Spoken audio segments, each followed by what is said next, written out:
Welcome to another deep dive. Today, we're going to be tackling a really big topic of the tourism industry.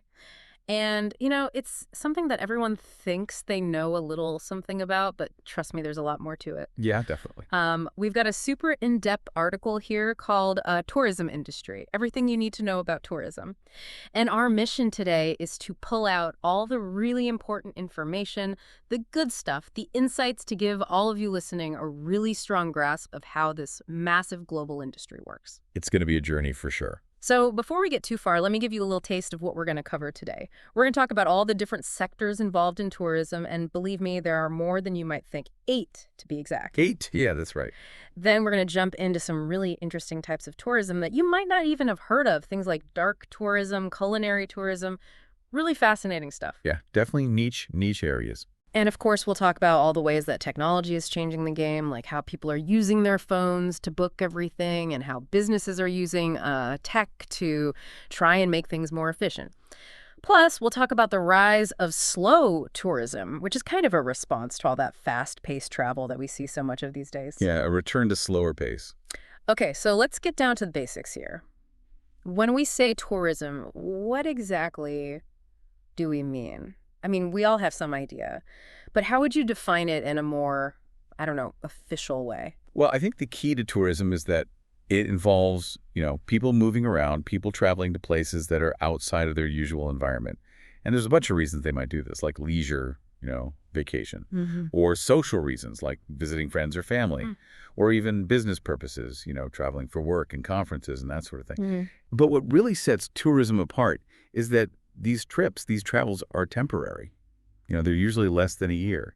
So if someone decides to move abroad for work or, to go to school in another country, they wouldn't technically be considered a tourist. Okay, so it's all about that temporary change of scenery.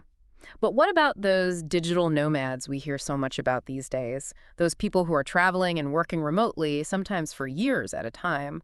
Would they fall under the definition of a tourist? That's a good question. It's a tricky one, right? Because it kind of blurs the lines a little bit. And I think with digital nomads, it really depends on the main reason they're traveling. Are they primarily focused on exploring new places and experiencing different cultures? Or is the travel more of a byproduct of their work? Right. So it's like their trip is multi-layered almost. Exactly. Makes sense.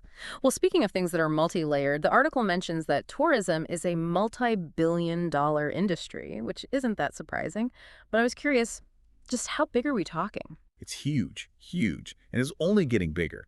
I mean, Statista research projects that the industry is going to reach, like, get ready for it, $927.30 billion by 2024. Wow. Okay, now that's serious money. So it's clear that this industry isn't just about, taking pretty pictures and buying souvenirs. What are some of the benefits, the more, I guess, hidden benefits that tourism brings, both for the destinations themselves and for us, the travelers? Of course, the money. The money is important. Yeah. Tourism creates a ton of jobs, Of course, yeah. generates revenue, helps, build infrastructure. But it goes way beyond that, I think. Tourism can actually, play a really important role in protecting the environment. Think about it. When people visit natural areas, they become more aware of the importance of conservation, and sometimes their tourist dollars can actually go towards supporting conservation efforts. Okay, so tourism can actually help protect the very places that people are traveling to experience. In many cases, yes. That's pretty cool. But can we really say that tourism is, all good? I mean, we see the problems too, right? Like over-tourism, where popular destinations are just overrun with visitors. And then there's the environmental impact of things like, air travel. You're right to bring that up. It's definitely a complex issue. There's no denying that tourism can have negative impacts. Yeah. And that's where the whole idea of sustainable tourism comes in. And this is really all about finding that balance, trying to minimize the negative impacts of tourism while still maximizing the benefits. Right. It's a tough challenge, but it's not impossible. Yeah. There are a lot of places out there that are doing a really great job of finding that sweet spot. Like who? Can you give me an example? Well, a great example is Costa Rica. They've really embraced the whole sustainability thing. They've been promoting ecotourism for a long time now. And they've also been working really hard to involve local communities in the tourism industry, which helps to ensure that the benefits of tourism are spread more evenly. So they're trying to make sure that everyone benefits, not just the big companies. Exactly. It's about creating a more equitable and sustainable model for tourism. Okay, that makes sense. Now, this article really dives deep into the different sectors of the tourism industry. And honestly, when I first read it, I was kind of blown away by how much is actually involved. Yeah, there's a lot more than most people realize. Like, it's not just about hotels and airlines. Right. It's a whole network, a whole ecosystem of different businesses and organizations that all work together to make those travel experiences happen. Right. Okay, so let's unpack a few of these sectors, starting with transportation, because I think that's something that everyone can relate to. But it seems like these days we're going way beyond just planes, trains, and automobiles. You're telling me? I mean, just look at what's happening with space tourism. Space tourism. Yeah, companies like Virgin Galactic are now offering like commercial space flights. Wow, I mean, that's incredible. But I'm guessing that's still pretty exclusive, probably only for the super rich right now. For now, yeah, it's definitely a luxury experience, but who knows? Maybe someday space travel will be as common as, hopping on a plane. Maybe, maybe. Okay, so let's bring it back down to earth for a moment and talk about accommodation. The article mentions that there's been a real shift away from traditional hotels, so what's filling that gap? Well, I think a big factor has been the rise of, what we call the sharing economy. Platforms like Airbnb have completely changed the game. They offer travelers like a whole different way to experience a destination, often at a more affordable price.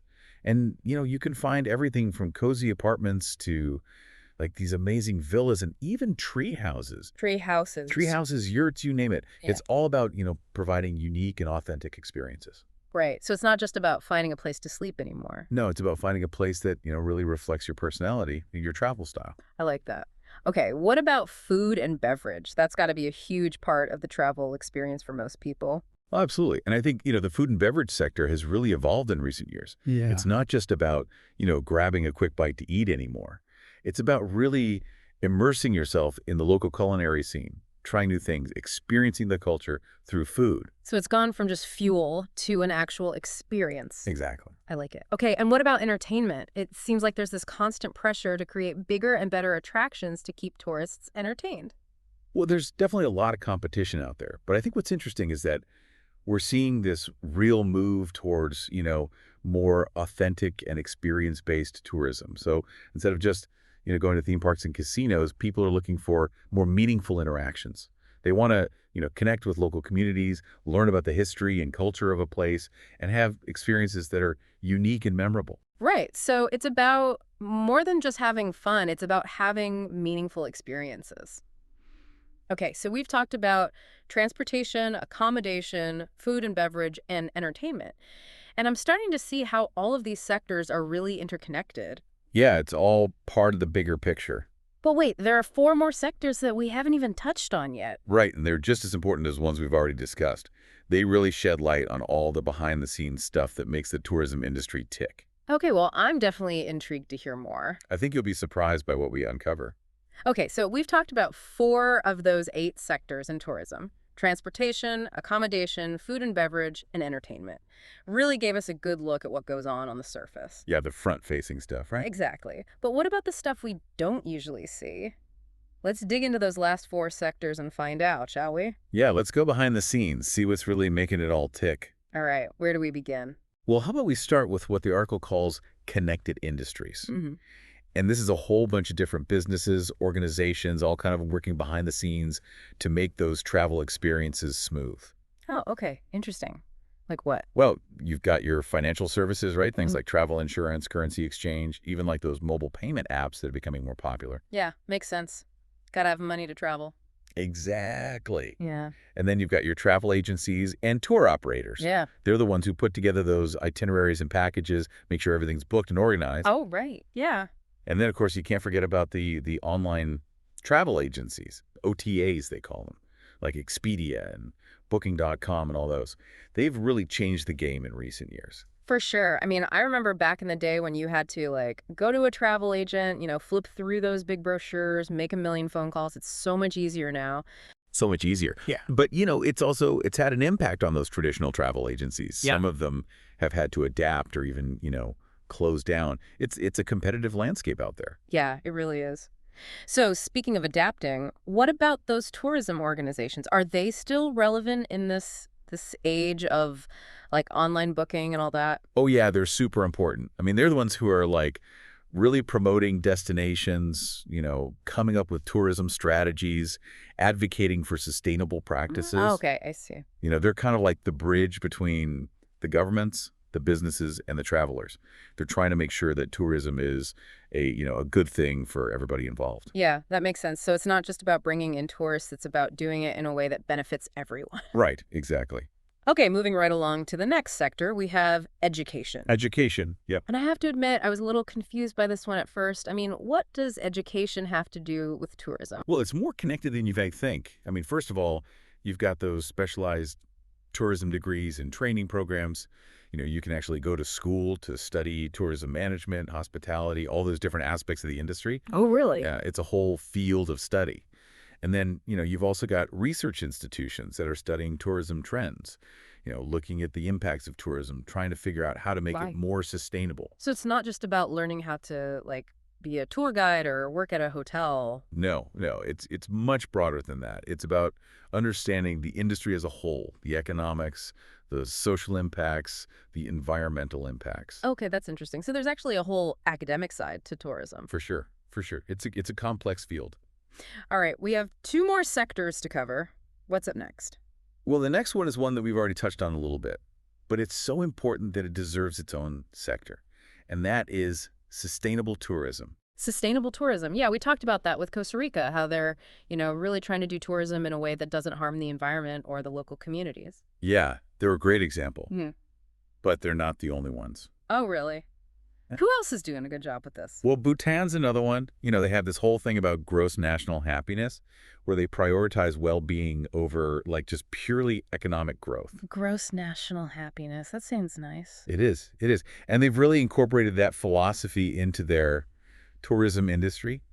And then there's Palau, which is this tiny island nation in the Pacific. I've heard of Palau. Beautiful place. Yeah, it's stunning. And they've got these like really strict conservation policies. They're super committed to protecting their environment. So it's not just talk, they're actually walking the walk. Exactly. And that's what sustainable tourism is all about. It's about, making sure that tourism benefits the destination in the long run, not just in the short term. Makes sense. All right, last but not least, we have adventure tourism. And I think I can guess what this one's all about. Yeah, this one's for the thrill seekers out there. It's all about pushing your limits, getting your adrenaline pumping. So like bungee jumping, skydiving, whitewater rafting, that kind of stuff. All of that, yeah. Yeah. And more. I mean, it can also include things like, wildlife safaris, mountain climbing, expeditions to remote destinations. Sounds exciting. But I have to admit, I'm more of a, relax on the beach with a good book kind of traveler. And that's perfectly fine. There's a type of tourism out there for everyone. That's the beauty of it. Yeah, that's true. Okay, so we've gone through all 8 sectors now. Transportation, accommodation, food and beverage, entertainment, connected industries, education, sustainable tourism, and adventure tourism. Wow. It really is a lot to take in. It is.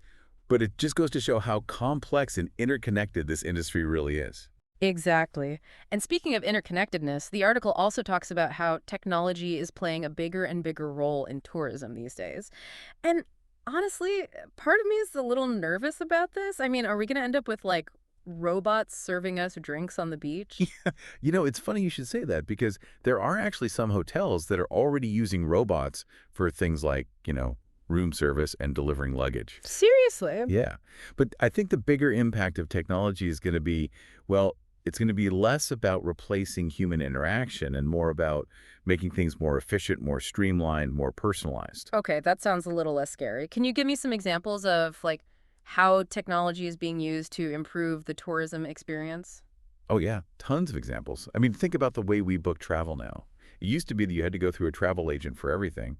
But now with all these online platforms and mobile apps, we can do it all ourselves. Yeah, it's definitely a lot more convenient. But I don't know. Sometimes I miss that personal touch, Like talking to a travel agent who really knows their stuff and can give you good recommendations. I get that. But technology can actually help with that too. I mean, think about those AI-powered chatbots that are popping up everywhere.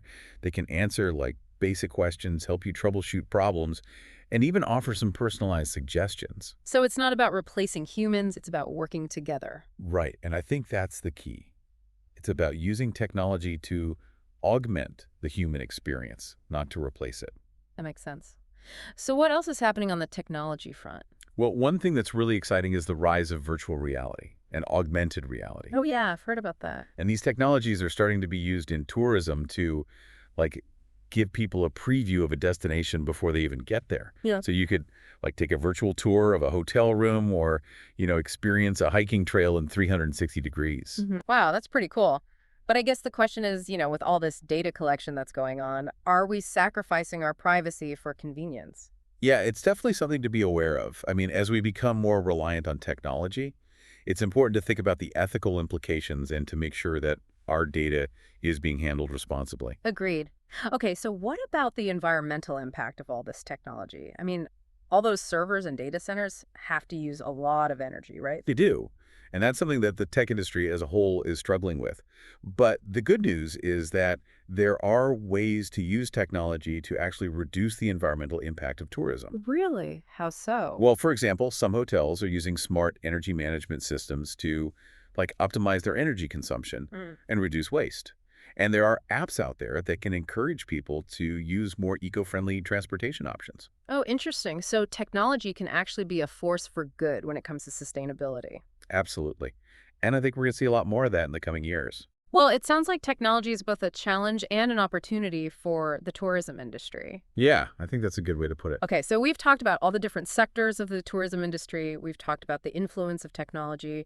There's one more trend that I want to touch on before we move on, and that is this idea of slow tourism. Oh yeah, slow tourism. It's a movement that's been gaining momentum for a while now. So what exactly is slow tourism? Well, it's kind of like the opposite of that, rush, rush, rush, see everything in 3 days kind of travel.